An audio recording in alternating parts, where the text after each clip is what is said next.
巴拿马总统穆里诺呢，近期多次公开表态，声称无意和中国产生矛盾，希望推动两国关系重回正轨。嘴上说的十分客气，但回头看看巴拿马近几个月的实际做法，没有一件事是朝着缓和关系的方向走的。一边呢高喊降温求和，一边呢接连出台针对性的举措。这套表面一套背后一套的做法呢，根本难以蒙蔽外界。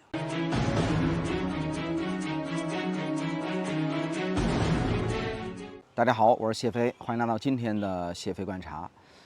今年的1月29号巴拿马的最高法院呢突然作出裁决这个判定香港长和集团旗下巴拿马港口公司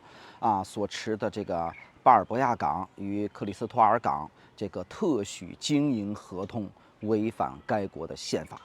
这个裁定合同自签订之初就完全失效。你看这两大港口的地理位置就极为关键，分别扼守这个巴拿马运河太平洋与这个大西洋两端的出入口。长和集团自1997年中标接手运营，深耕近30年，累计投入超过18亿美元，把这个两座老旧码头就升级改造成了这个世界级的航运的枢纽。那么2021年呢，原有的合约到期之后呢，双方已经自动续签25年。那原本呢可以正常的运营到2047年，谁知道呢？巴拿马是一纸的这个司法裁决，直接就作废长期的合法合约。那么这个裁决下达之后呢，巴拿马政府就没有预留任何的过渡的缓冲时间，直接派人进驻港口强行接管运营。随后两座的这个核心港口的这个运营权被临时交由丹麦的马士基旗下的这个叫做 APM 码头公司，地中海航运旗下的 TIL 集团接手管理。这两家企业和美国官方联系紧密这个接手流程速度异常的仓促，很难不让人怀疑背后早已提前布局了。事发之后呢，长和集团已经启动了国际仲裁程序，将巴拿马索赔金额超过20亿美元。我们梳理整件事不难发现，美国在背后插手的这个痕迹十分明显。早在2025年1月，美国新政府呢就职当日，巴拿马的审计机构呢就这个突击进驻长和的运营港口，以合规为名启动专项调查。同年2月呢，美国的高层的官员专程到访巴拿马，公然宣称中国对巴拿马运河的影响力超出美方容忍的范围逼迫巴拿马立刻调整对华相关的合作政策。那受到美方施压影响，巴拿马随后宣布不再续签“一带一路”合作的这个谅解备忘录，主动呢斩断了两国制度化合作的一个重要纽带。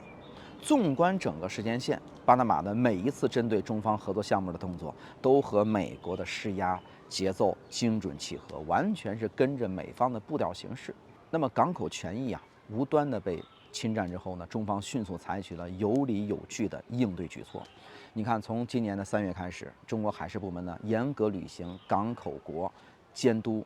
监管的职责对所有驶入中国港口的巴拿马籍的这个船舶全面实施高标准、严要求的例行检查。那么巴拿马呢是这个全球顶级的船舶注册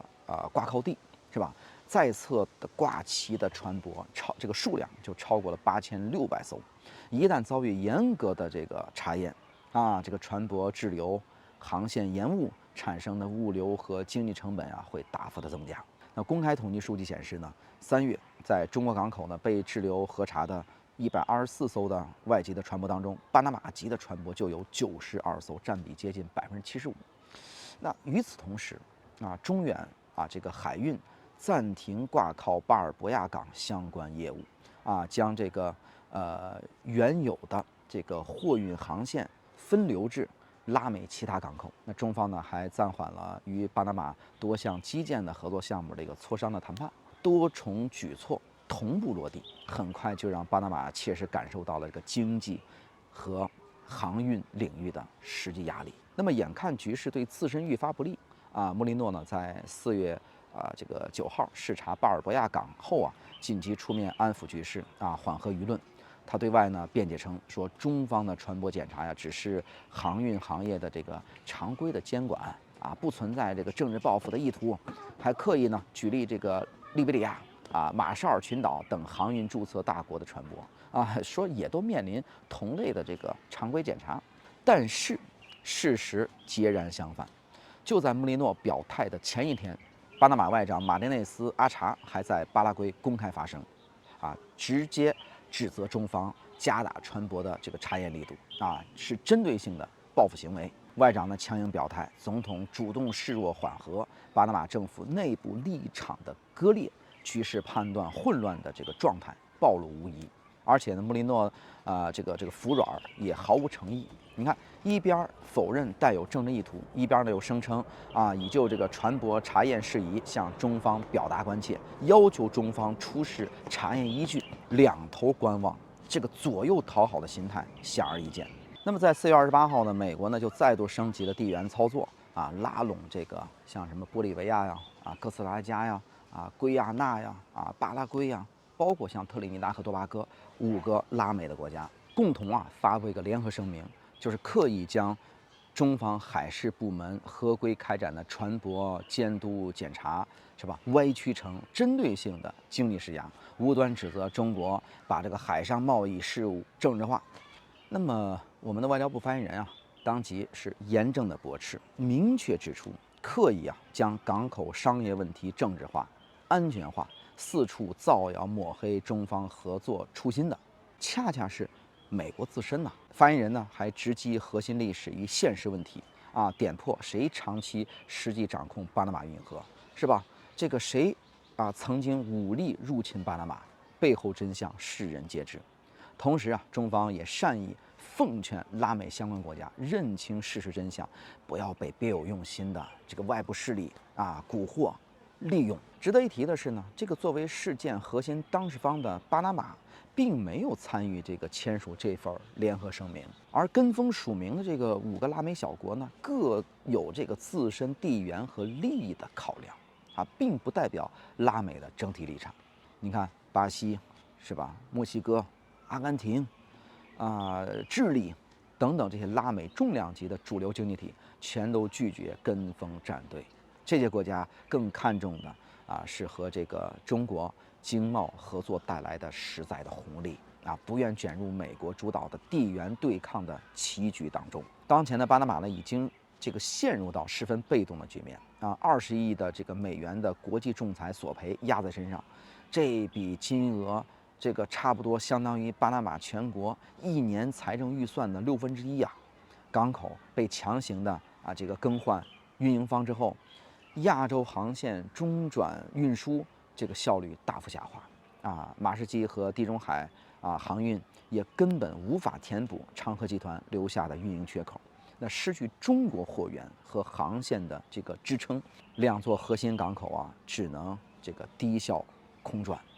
穆利诺呢，其实心里边门清美国口头给出的政治支持没有任何的实际的价值，事件造成的经济损失这个航运的颓势，最终都要巴拿马自己承担。说到底，巴拿马不过是美国遏制中国发展棋局里的一枚棋子，被迫冲在了前面，充当先锋，充当马前卒。最后呢，所有的苦果和损失就只能独自吞下。倘若呢，穆利诺真想缓和当前的紧张局势修复2国的关系，那仅凭几句口头表态根本无济于事。那中方立场呢，早已经清晰明确，坚守合法权益依规办事，绝不退让。好了，那么接下来巴拿马是继续为美国充当这个马前卒，铤而走险呢，